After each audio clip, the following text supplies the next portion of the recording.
मेथी दाना बालों के लिए जादुई असर रखता है। मेथी दाना बालों के लिए एक ऐसा असर रखता है कि मैं कहती हूँ कमर छोड़िए, आप कटवाएंगे बार बार अपने बाल, हेल्दी रहेंगे। आपके बाल हेल्दी होना बहुत जरूरी है। लंबे तो ठीक है, बाज़ाक़त होता है कि हमारे बाल छदरे होते हैं, पतले होते हैं, लंबे बहुत हो रहे हैं, हेल्दी नहीं हो रहे। तो आपने जो भी टोटका इस्तेमाल करना है, जो भी रेमेडी इस्तेमाल करनी है, आपने ये देखना है कि वो हेल्दी रहे बालों के लिए। तो उसके लिए कि मेथी दाने को आपने, अच्छा वाला मेथी दाना जो भी अचार में इस्तेमाल होता है या जो हमारे हर घर में मेथी दाना होता है, उसको आपने क्या करना है, उसको आपने रात को भिगोना है, सुबह उसका पानी निकाल लेना है और उसको मलमल की पोटली में बांध लेना है। मलमल की पोटली में बांधने के बाद इसको कहीं लटका दें, मलमल की पोटली को 1 या 2 दिन के लिए छांव में, और उसको पानी का छींटा लगाते रहें। अच्छा, वो स्प्राउट्स बन जाएंगे, वो फूट जाएगा। अब उसको कोई भी जो तेल है ना अच्छा सा उसके अंदर डाल दीजिए।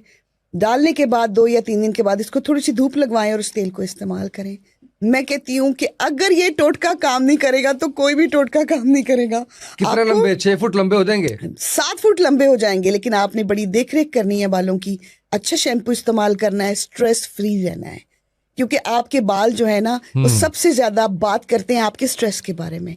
अगर वो फ्रीजिंग है, अगर वो उड़े हुए हैं, अगर वो बेजान है, तो इसका मतलब है आप अंदर से कहीं से बेजान है। तो आपने सबसे पहले, ठीक है, मेरे बाल आपके बहुत जबरदस्त है, बहुत माशाल्लाह। आपने क्या करना है, अल्हम्दुलिल्लाह, आपने क्या करना है कि आपने अपना खाने पीने का भी ख्याल रखना है। अब आप ये कह रहे हैं कि जिस तरह मेरी एक कोलीग थी, तो वो बड़ी प्यारी बच्ची थी, तो वो कहीं पढ़ाती थी, लेकिन उसके बाल बहुत लंबे थे।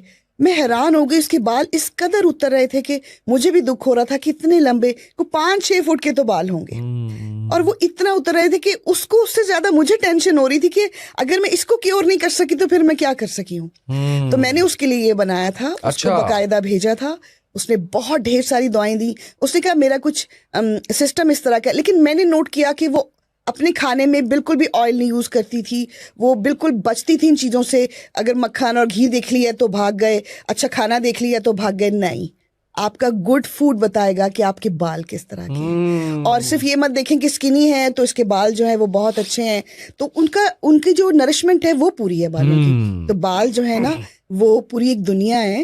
अगर वो आपको हसीन बनाते हैं तो आप भी उनकी देखभाल कीजिए। इसका प्रॉपर ऑयल ट्रीटमेंट है, जो मैंने अभी फेनुग्रीक सीड का बताया, ये मेथी दाने का तेल, ये तो आप घर में बना के रख लें। एवरी संडे या हफ्ते में 2 दफा आप बच्चों को, अपनी बेटियों को, छोटी हैं, स्कूल गोइंग है, पकड़ पकड़ के लगाएं।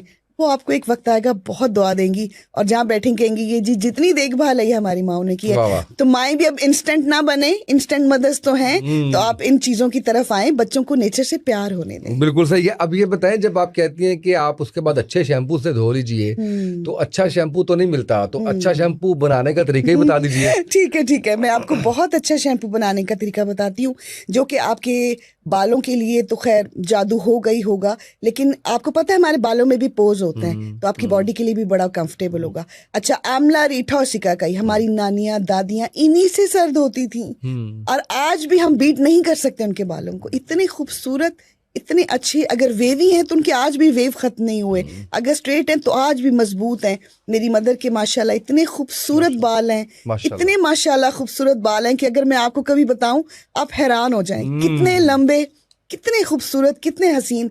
अच्छा, हम भी उनसे कहा करते थे कि आप जो यूज करती हैं वो हमें भी बताएं। आंवला, रीठा, सिकाकाई, और इसको बूस्ट करने के लिए एलोवेरा जेल। सही, एलोवेरा को तो घर में ला के रखें, ये तो आपके हुस्न की जमानत दरवाजे पे भी बैठ के देगा। वाह वाह, यानी घर में ला के रखे ना, लगा लें वहीं से काटे, ताकि आपको ये तो हो ही ना कि उधर से ले आओ, मेरे पास है नहीं, प्लांट ला के रखें। एक तो इसके फायदे लीजिए, कहीं भी बालों में, स्किन में कोई प्रॉब्लम हो, फौरन कहीं जाना है तो आपने इसको तोड़े, वो आगे आप पूछेंगे तो मैं बताऊंगी और इसके क्या फवायद हैं। तो आपने आंवला, रीठा और सिकाकाई को रात को भिगो देना। बिल्कुल ठीक है। मैं उसमें क्या करती हूँ, नॉर्मली मैं जो बताती हूँ, मैं कहती हूँ थोड़ा सा ना मेथी दाने का पाउडर भी डाल दें उसमें। सही है। तो उसकी आप खुशबू पे मत जाएं, क्योंकि बाद में अच्छा सा कोई कंडीशनर यूज करते हैं तो उसके साथ वो चली जाती है। तो वो आपने तीनों चीज़ों का पाउडर बना लें, उसको आप भिगो के रख दें, और सुबह उसका झाग बना होगा, उसको अच्छी तरह उससे अपना सर धोएं। अगर वाकई आप खूबसूरत और हसीन होना चाहती हैं, अगर वाकई आप अपने आप को कुदरत के हवाले करना चाहती हैं, तो मेहनत करें। मेहनत के बगैर कुछ भी नहीं मिलेगा। वो आपने शैम्पू से अच्छी तरह सर धो लिया, लेकिन उस शैम्पू को सर धोने से पहले आपने उसके अंदर जो एलोवेरा जेल है वो मैश करके डालना है,